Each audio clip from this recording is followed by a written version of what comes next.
Ooh, ooh, ooh.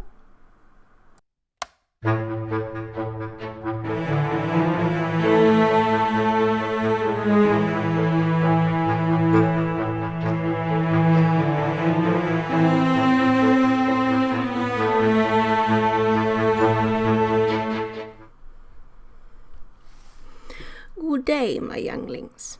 I am Gribb, your humble storyteller. I am told that we have a scary story for you today. The true story of Spud. Spud? Is that a name? What is he? Some kind of potato? He actually is a potato. First a cat, now a sodding potato. Whatever next. Well, it was a normal day, and our friend Ket was preparing a meal of shepherd's pie, her favourite. Sorry, what shepherd's pie? That doesn't sound like a pie. It sounds more like a punishment. Doesn't even have any noses in it. What? Ma would always make the best snout strudel, from children that fell down the trap that day. Lovely snotty gravy and a good flaky pastry. Lots of lard, that's the secret. Young humans have the best lard. Oh yes, on with the story. Spud was a young potato who dreamed of seeing the world, but he had lived his life in cold and darkness, which he didn't mind so much, for potatoes like the dark, much like goblins. But ever since he was ripped from his earthy womb by rough hands, he could tell that his existence was not going to be a happy one.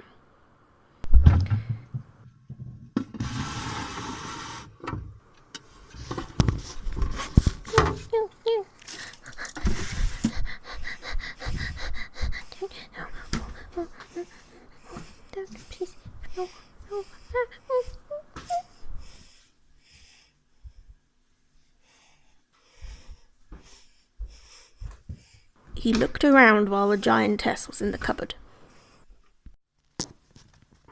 Knives. Lots of knives. He didn't like the look of this at all.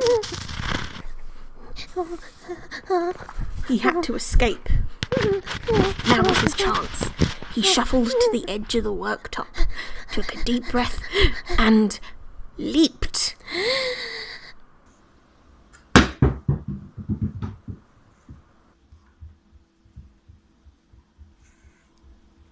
Wow, the effects in this episode are astounding.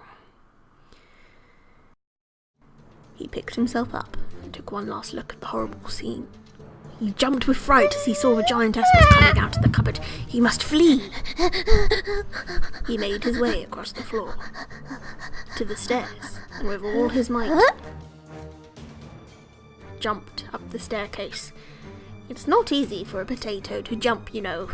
They don't have any knees.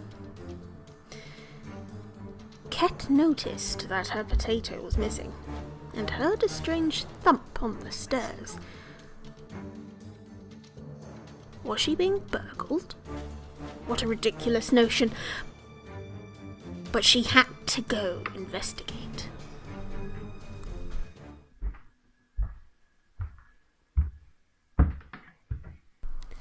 Spud reached the top and looked round to see if he had escaped.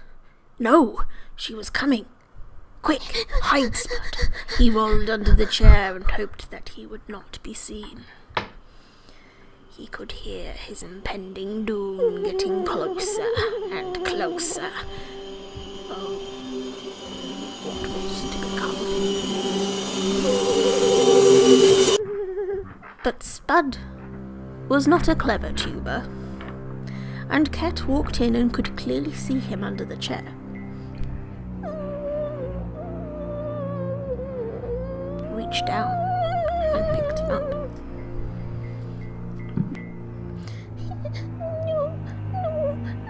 What was that? Was he shaking in her palm? How strange. Well, there was only one thing left to do. Spud's world went black. It was comforting, but Spud was praying to any being that could be listening that he wouldn't feel any pain. He tried not to think about the sensation of being eaten. Oh, how horrible! But he was in the dark for a very long time. What was taking her so long? She only needed to go downstairs. He listened very carefully. Was that an engine? Spud wasn't sure he knew what an engine was, so dismissed the stupid thought. Soon, he saw sunlight. This was it. Goodbye, cruel world, thought Spud. But he could hear birdsong. That's strange. He opened his eyes and saw trees, green and brown. He sat in her palm and looked in her eyes. Was that kindness in there? She set him down on the ground. He looked over, what would I assume would be his shoulder, and thought, this is it. My dream of being free has finally come true. And so he ran, or rather rolled, as fast as he could. He found a nice spot, dug himself a little hole, and snuggled into his new bed. This was good dark. It was earthy and safe. He was home. That was actually a bit of a dick move from Spud, if you ask me, abandoning his comrades to be eaten while he enjoys the freedom. If he stayed, yes, he would have died, but he would have died with his friends. Clearly a very selfish potato. He gives potatoes a bad name, really. Well, there you go, younglings.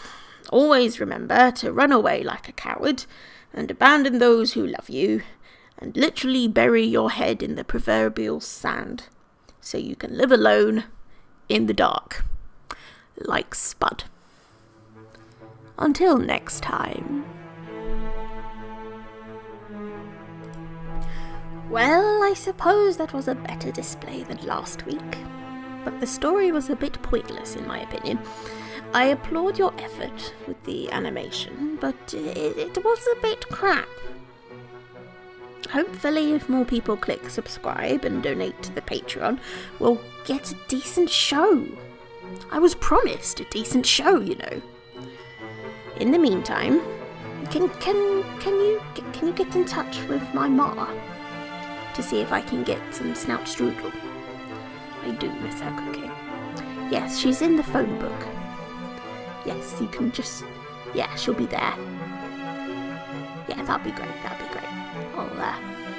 I'm looking forward to those little noses already.